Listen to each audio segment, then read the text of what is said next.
Abran sus Biblias en el profeta Isaías. Estamos en nuestro servicio de esta bonita tarde que el Señor nos regala y hemos llegado al momento de la exposición de la palabra. Vamos al profeta Isaías. Los niños que ya saben leer, por favor encuentren Isaías 53 y vamos a leer desde el 52, llegamos al 53 y terminaremos en el versículo 7, ¿ok? Entonces, encontremos Isaías 52, en la Biblia de la Iglesia es página 782. Entonces, Isaías 52, empezando en el versículo 13, luego llegamos al 53 y terminamos en el versículo 7, hermanos. Los que puedan, pónganse de pie en reverencia a la palabra. Y vamos a leer de manera alternada. Yo voy a leer 52, 13, ustedes el 14 y nos unimos en el versículo 7 del capítulo 53. Esa es la palabra santa de nuestro Dios. He aquí que mi siervo será prosperado, será engrandecido y ensalzado, y será puesto muy en alto. Como se maravillaron de ti muchos, de tal manera su aspecto fue desfigurado, más que el de los hombres y su apariencia más que la de los hijos de los hombres. Así él rociará a muchas naciones. Los reyes cerrarán ante él sus bocas, porque verán lo que nunca les fue contado y entenderán lo que jamás habían oído. ¿Quién ha creído a nuestro anuncio y sobre quién se ha manifestado el brazo de Jehová? Y subirá cual renuevo delante de él y como raíz de tierra seca. No hay parecer en él ni hermosura. Lo veremos, mas inatractivo para que lo deseemos. Despreciado y desechado entre los hombres, varón de dolores y experimentado y quebrantado, y como que escondido de él el rostro, fue despreciado y no lo estimamos. Ciertamente, llevó él nuestras enfermedades y sufrió nuestros dolores, y nosotros lo tuvimos por azotado, por herido de Dios y abatido. Mas el herido fue por nuestras rebeliones, molido por nuestros pecados. El castigo de nuestra paz fue sobre él, y por su llaga fuimos nosotros curados. Todos nosotros nos descarriamos como ovejas, cada cual se apartó por su camino, mas Jehová cargó en él el pecado de todos nosotros. Juntos, angustiado él y afligido, no abrió su boca. Como cordero fue llevado al matadero, y como oveja delante de sus trasquiladores, enmudeció y no abrió su boca. Amén. La santa palabra del Señor. Vamos a hacer una oración para pedir la ayuda del Señor. Padre, gracias porque, Señor, sin la obra de nuestro Señor Jesucristo no podríamos estar en ese momento en tu presencia santa. No podríamos, Señor, permanecer delante de ti, que eres 3 veces santo, y nosotros somos pecadores, rebeldes, malos. Cuando lo vemos desde esa perspectiva bíblica, nadie puede presentarse por su persona y por sus méritos delante de Dios y decir: acéptame por lo que soy, porque lo que merecemos es el abandono. Mas en Cristo encontramos aceptación y entrada al trono de la gracia. Espíritu Santo, pedimos de tu sabiduría para que tu siervo pueda exponer tu palabra con fidelidad y que tu iglesia pueda recibirla con un corazón alegre. En Cristo Jesús te damos gracias. Amén. Pueden sentarse, amados hermanos. Entonces, no pierdan Isaías capítulo 53.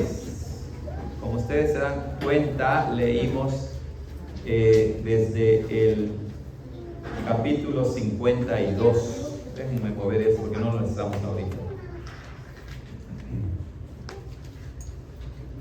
Muy bien, hermanos. Leímos desde el 52 porque ese es el contexto. Bueno, hoy, amados hermanos, nos detenemos en el evento más asombroso de la historia. De hecho, si ustedes leen algún libro de historia, hasta la fecha en que ya hay un antagonismo contra la fe cristiana, la historia misma, cronológicamente hablando, se divide en antes de Cristo y después de Cristo. Así de importante es el evento que vamos a considerar. Pero para el mundo, la cruz es un símbolo de debilidad, incluso, dice el apóstol Pablo, de locura. Pero para nosotros, hermanos, es el trono de la gracia. Recuerden lo que dice el apóstol Pablo, que para los griegos la cruz de Cristo es locura, porque en el contexto en que muere nuestro Señor Jesucristo, la muerte por crucifixión estaba destinada para los peores criminales. Y así lo ve el mundo. Dicen, ¿cómo es posible que crean en uno que fue crucificado? Pero para entender los versículos en los que vamos a meditar, hermanos, debemos retroceder un poquito.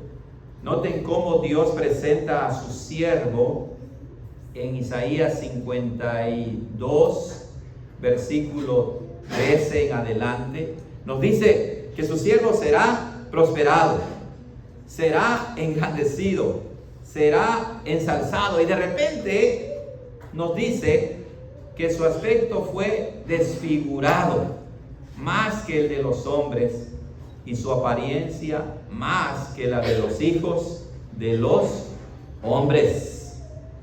El mundo, aparentemente, nos dice el profeta, lo miró, y ¿qué fue lo que hizo? Lo despreció, ¿verdad? Noten cómo dice allá en el versículo 3, despreciado y desechado entre los hombres, varón de dolores y experimentado en quebranto, y como que escondimos de él el rostro, fue despreciado y no lo estimamos. Entonces alguien pudiera decir, ese es como lo hicieron los enemigos de Jesús, los soldados romanos, los judíos, líderes de Israel, lo veían y se burlaban y decían, si es el Cristo, baje de la cruz y sálvese a sí mismo y sálvenos a nosotros. O sea, la humanidad lo juzgó por su apariencia externa, hermanos, y llegó a la conclusión, seguramente Dios lo está castigando por sus pecados. Noten cómo lo dice Isaías, dice, y nosotros lo tuvimos por azotado, por herido de Dios y abatido. En otras palabras, llegamos a la conclusión, Dios lo está castigando porque Él es malo y pecador. Y así es como la humanidad en el tiempo de la muerte de Cristo lo estimó a Él, y así es como en la actualidad la gente que oye del Evangelio juzga al Señor Jesucristo y nos juzga a nosotros, porque para ellos la cruz es una locura.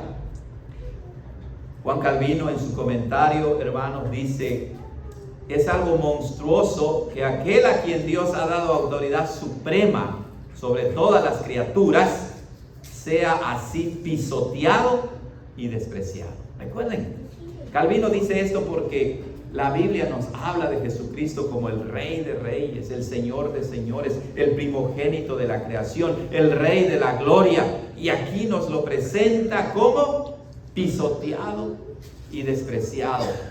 Y nosotros diríamos, pero alguien más lo despreció, alguien más lo menospreció. No, nosotros lo hacemos también. Pero por la gracia de Cristo que nos rescató, ahora nuestro juicio ha cambiado por la gracia de Dios. Pero el mundo lo ve y dice, es ridículo que ustedes crean así. Si miramos, dice Calvino, la crucifixión sin entender la razón, nos parecería ridícula. Pero hermanos, si seguimos leyendo Isaías, vamos a descubrir que lo que es ridículo para el mundo es nuestra gloria. Lo que es debilidad para el mundo es nuestra fuerza, nuestro poder para salvación, como dice el apóstol Pablo. Entonces, vamos a empezar en el versículo 4. Noten cómo dice ahí: ciertamente llevó Él nuestras enfermedades y sufrió nuestros dolores, y nosotros lo tuvimos por azotado, por herido de Dios y abatido. El profeta, noten bien, comienza con una declaración de certeza. Él dice, ciertamente. Es decir, al que nosotros juzgamos, el desfigurado, despreciado, desechado, el varón de dolores, llevó nuestras enfermedades y sufrió nuestros dolores. Aunque es mal juzgado por la humanidad, el profeta centra nuestra atención en que ese varón de dolores ciertamente llevó nuestras enfermedades y sufrió nuestros dolores. El profeta quiere que no sigamos la opinión del mundo, de los enemigos de Jesús, que no dejemos volar nuestra imaginación juzgando incorrectamente a Jesús, sino que nos demos cuenta que con certeza Él sufrió por nosotros. Pero noten que a continuación el profeta, hermanos, denuncia nuestra ceguera espiritual. Noten cómo dice en la última parte del versículo 4: y nosotros lo tuvimos por azotado, por herido de Dios y abatido. Así es. Los hombres, hermanos, solemos juzgar de forma perversa. Al ver sufriendo a Jesús tanto, pensamos que Dios, dice otro comentarista, era su enemigo mortal y que lo estaba castigando por algo malo que él hizo. Así lo vemos nosotros. Así lo ve la gente del tiempo de Jesús. Él era malo, era perverso, aunque él hacía muchos bienes. Así lo considera el mundo en la actualidad. ¡Oh, el crucificado! ¡Oh, ese Cristo! Y la gente se burla y lo menosprecia. Pero hermanos, la realidad es lo contrario. La causa de su vergüenza no estaba en él, sino en ¿quién? En nosotros. Mientras nosotros los despreciábamos, noten, mientras nosotros lo despreciábamos, el profeta dice que él estaba cargando con nuestra culpa, con nuestra vergüenza. Entonces, no estamos ante alguien impotente, no estamos ante un mártir que no pudo hacer otra cosa, sino estamos ante alguien que en realidad está muriendo en nuestro lugar. En otras palabras, y como hemos aprendido de los estudios de la confesión belga, al que se desprecia aquí es nuestro gran sustituto, al que murió en nuestro lugar y para nuestro beneficio. Note el contraste, hermanos. Nosotros juzgamos mal diciendo, Dios lo está hiriendo y lo está abatiendo por sus maldades. Pero el profeta dice, no, la verdad es que ese varón de dolores, el varón que sufre, está sufriendo por nosotros. Y esto es lo que dice Isaías a continuación en el versículo 5. Dice, mas él herido fue por nuestras rebeliones, molido por nuestros pecados. El castigo de nuestra paz fue sobre él, y por su llaga fuimos nosotros curados. Entonces, no es lo que nosotros pensamos o imaginamos. Nosotros, hermanos, tendemos a juzgar a la ligera, y muchas veces nuestros juicios o prejuicios nos ciegan ante la realidad verdadera. El profeta dice, ustedes juzgan de una manera, yo de otra.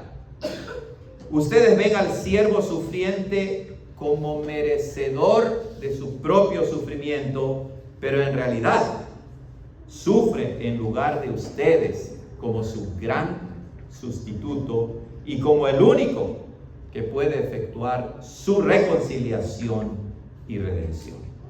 Noten las palabras que usa el profeta. Dice en el versículo 5, rebeliones, pecados, castigo. Así es, nada de eso le pertenecía al varón de dolores, sino que todo eso nos pertenece a nosotros. Nosotros somos rebeldes, nosotros somos pecadores, nosotros merecemos el castigo de Dios. Estábamos entonces, según estas descripciones, en guerra con la justicia de Dios. Y esa ira de Dios fue aplacada porque Cristo pagó el precio total de nuestra condenación. Hermanos, presten atención a esto. El castigo de nuestros pecados le fue transferido a Cristo. Otro comentarista de la Escritura dice que debemos estar atentos contra la idea de que nosotros debemos completar el pago con nuestras obras. Debemos estar en contra de esa idea, muy atentos de pensar que lo que Él hizo en realidad fue incompleto. No, lo que Él hizo, hermanos, fue completamente perfecto por nuestra salvación. Noten lo que dice al final del versículo 5. El castigo de nuestra paz fue sobre Él y por su llaga fuimos nosotros curados. Vean lo que dice el profeta. El castigo de nuestra paz. Esa expresión es una expresión un poquito difícil de entender, pero la mayoría de los comentaristas de la Biblia están de acuerdo en que significa que nosotros antes éramos enemigos de Dios y entonces estábamos en una relación de enemistad contra Dios, y para poder tener paz con Él, alguien tenía que ser castigado en nuestro lugar, porque si nosotros fuésemos castigados con la ira eterna de Dios, ¿la podríamos soportar? No. Por eso dice el castigo de nuestra paz. Es decir, estar en paz con Dios le costó a Cristo ser castigado con la ira eterna del Padre. Y por medio de Él somos reconciliados con Dios. Por eso, ese comentarista de la Biblia dice que debemos estar en contra de esa idea que se nos sugiere que podemos completar la obra de Jesús. ¿Podrías tú cargar, aunque sea un 1% de la ira eterna de Dios? No, ¿verdad? Porque Él es Dios y nosotros somos humanos. En estos días hay representaciones de la muerte de Cristo y mucha gente hace cada cosa indecibles, ¿verdad? Y mucha gente realmente piensa que están aportando para el perdón y la salvación de los hombres. Eso es un sacrilegio, hermanos. La obra de Cristo es perfecta, es completa y no necesitamos más, sino con ello es suficiente. Pero noten lo que dice ahora en el versículo 6. Dice: todos nosotros nos descarriamos como ovejas, cada cual se apartó por su camino, mas Jehová cargó en él el pecado de todos nosotros.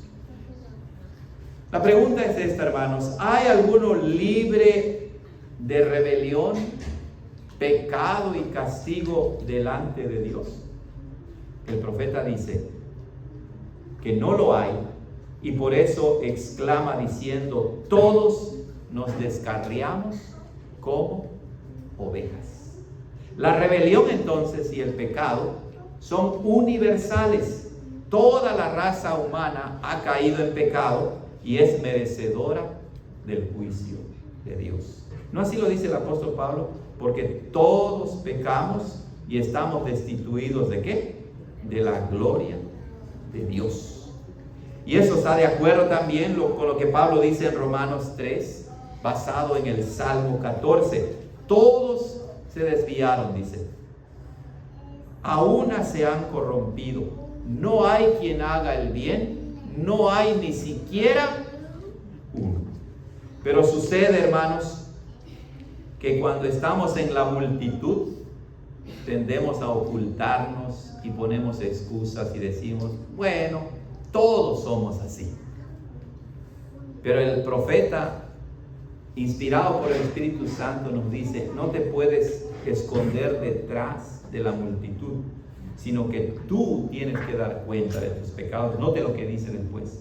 Primero dice, todos nosotros nos descarriamos como ovejas. Esa es la totalidad, la universalidad. Y luego la responsabilidad individual cuando dice, cada cual se apartó por su camino.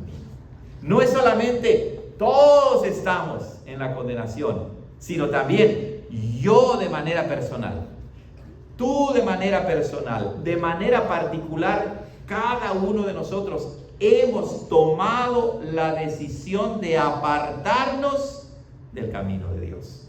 Por eso dice el profeta, cada cual se apartó por su camino. Actualmente en la cultura en que vivimos, hermanos, es muy común echarle la culpa a los demás, ¿cierto o no? Por ejemplo, si alguien cometió un crimen, dicen, ay, estoy enfermo mentalmente, ¿no? O si los padres regañan a los hijos, ay, no tienes derecho, yo tengo mis derechos como hijo. O ay, esto y lo demás. Y cada quien nos queremos que escudar ante lo que los demás dicen. Pero el profeta nos quita cualquier excusa, nos descubre y, como dice la expresión, nos saca del closet y dice, cada uno se apartó por su camino. Calvino dice otra vez en su comentario que el pecado es vivir según nuestra fantasía, eligiendo nuestro camino en lugar del camino de Dios. Pero nuestra fantasía, la Escritura la desvanece, porque Dios conoce nuestra condición, se acuerda de que somos pecadores y malvados, y por eso dice, cada cual se apartó por su camino. Pero noten lo que dice, hermanos, en el versículo 6 al principio, porque utiliza una imagen interesante. Dice, todos nos descarriamos como ¿qué? Como ovejas. Y entonces nosotros, cuando vemos a una oveja, pensamos que es un animal tierno, bonito, ¿verdad? Y entonces pensamos que el profeta nos está diciendo, ustedes son como ovejitas, ¿verdad? No, el profeta está tomando a la oveja en el sentido de un animal torpe, de un animal rebelde, de un animal que si lo deja solo en ese momento queda vulnerable a perderse, a lastimarse y a ser atacada por algún depredador. Entonces el profeta nos dice, Juan Calvino en su comentario, no nos está halagando, nos está diciendo, ustedes son como animales que si no son rescatados por el Hijo de Dios, van rumbo al precipicio o a la boca del lobo. Por eso dice, todos nosotros nos descarriamos como ovejas.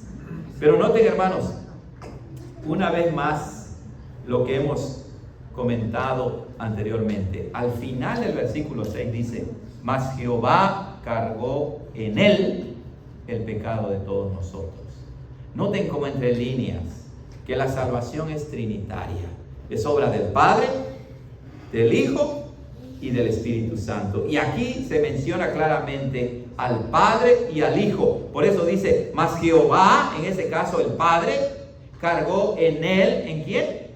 En el Hijo, el pecado de todos nosotros. Esto es maravilloso, hermano, porque el Padre envió a su Hijo para morir y sufrir por gente rebelde y pecadora como tú y como yo. ¿Tú entregarías a tu hijo o a tu hija a que sea torturado o torturada por algún ladrón? ¿Por algún perverso? ¿Por algún malvado? ¿Verdad que no? Sin embargo, eso fue lo que hizo el Padre. Noten las palabras: mas Jehová cargó en él el pecado de todos nosotros. Increíble. El Padre decidió hacerlo por su gran amor y misericordia, de cargar en el Hijo, de poner nuestros pecados en el Hijo, y luego de poner en nosotros la obediencia del Hijo, la santidad del Hijo, la justicia del Hijo, el glorioso intercambio, ¿cierto o no? Él carga con nuestra maldad y luego nos hace cargar su obediencia, su santidad y su perfección. ¿No es maravilloso, hermanos? Y bueno, y la manera en que el varón de dolores, a quien nosotros despreciamos, sufrió por nosotros, su manera en que lo hizo es sorprendente. Noten cómo dice el versículo 7. Angustiado él y afligido, no abrió su boca. Como cordero fue llevado al matadero, y como oveja delante de sus trasquiladores, enmudeció y no abrió su boca.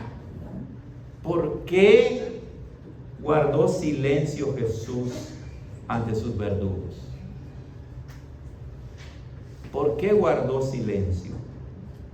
Juan Calvino, una vez más en su comentario, nos enseña que fue un acto de obediencia suprema. Suprema obediencia. Jesús tenía una defensa justa, pero cayó porque se había hecho responsable de nuestra culpa.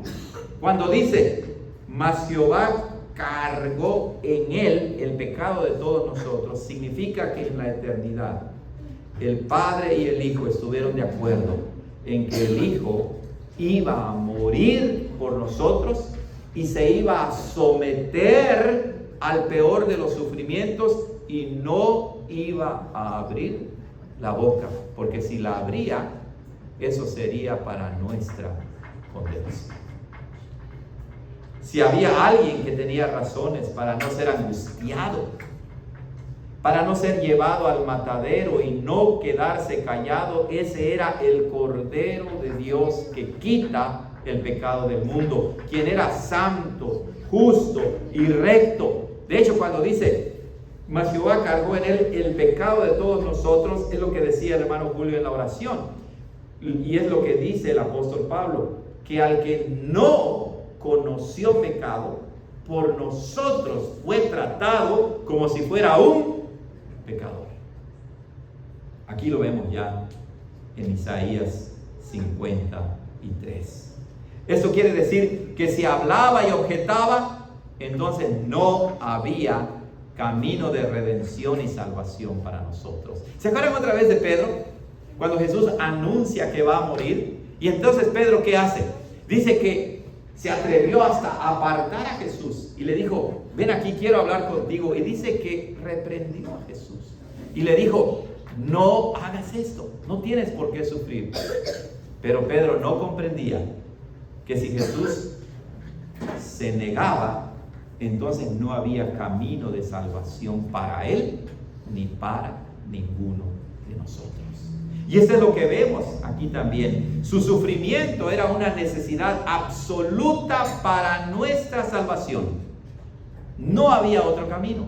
Por eso, hermano, hermana, alaba al Hijo por someterse voluntariamente a sufrir por nosotros. Y alaba al Padre por someter a su amado Hijo a los peores sufrimientos. Amén.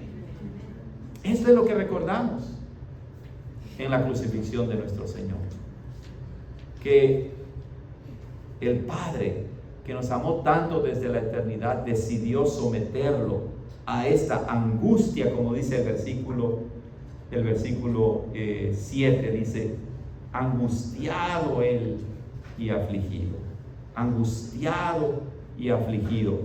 Y dice, no abrió su boca.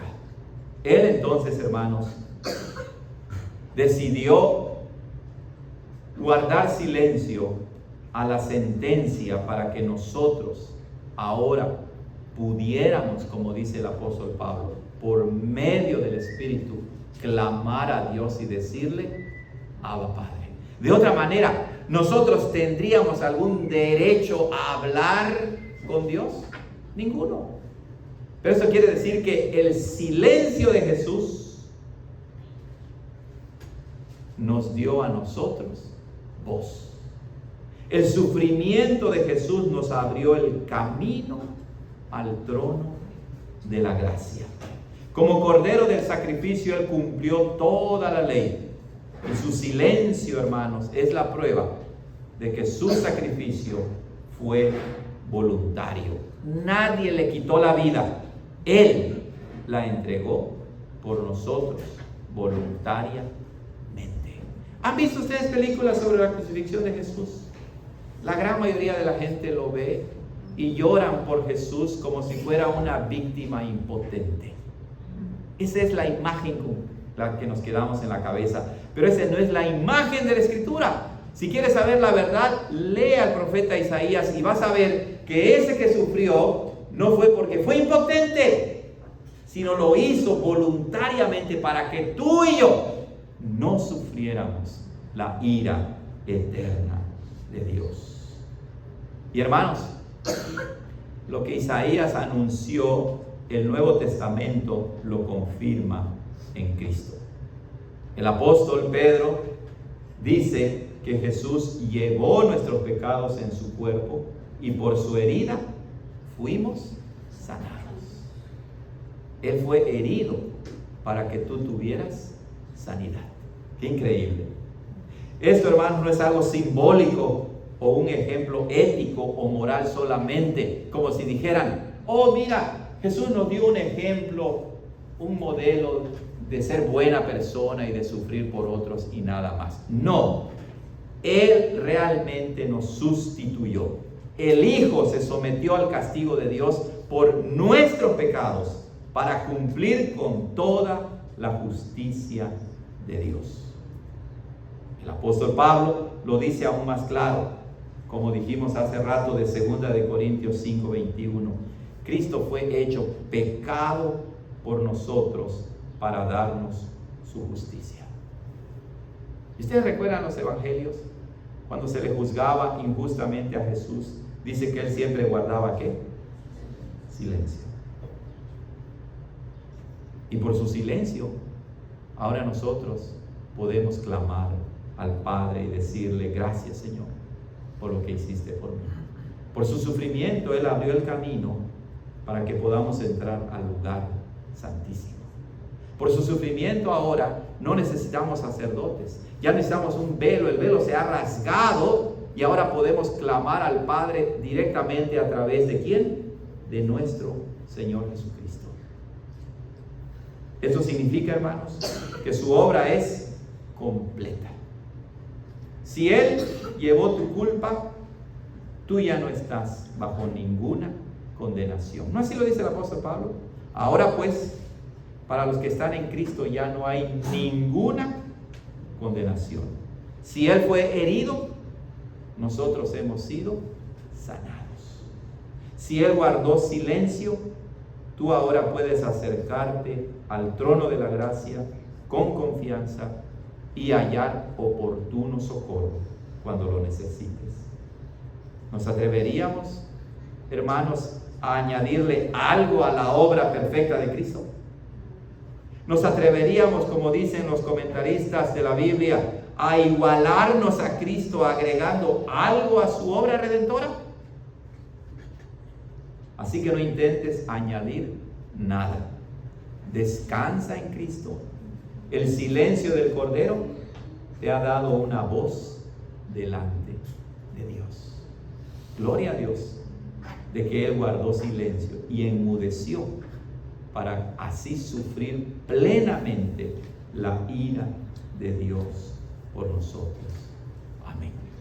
Oremos. Señor nuestro Dios, gracias te damos por este varón de dolores, que fue menospreciado, despreciado, y nosotros juzgábamos que Dios lo castigaba porque era malo y perverso. Y no nos damos cuenta, Señor, hasta que tu Espíritu Santo abre nuestros ojos y nuestro corazón para ver que nadie es justo delante de ti. Bíblicamente hablando, nadie merece nada bueno de ti. Mas sin embargo, tú eres sublimemente bueno.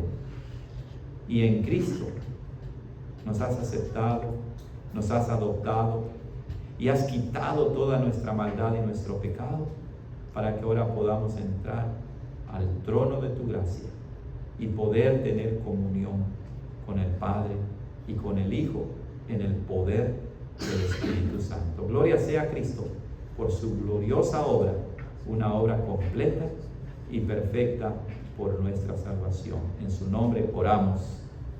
Amén. Amados hermanos, hemos terminado con la exposición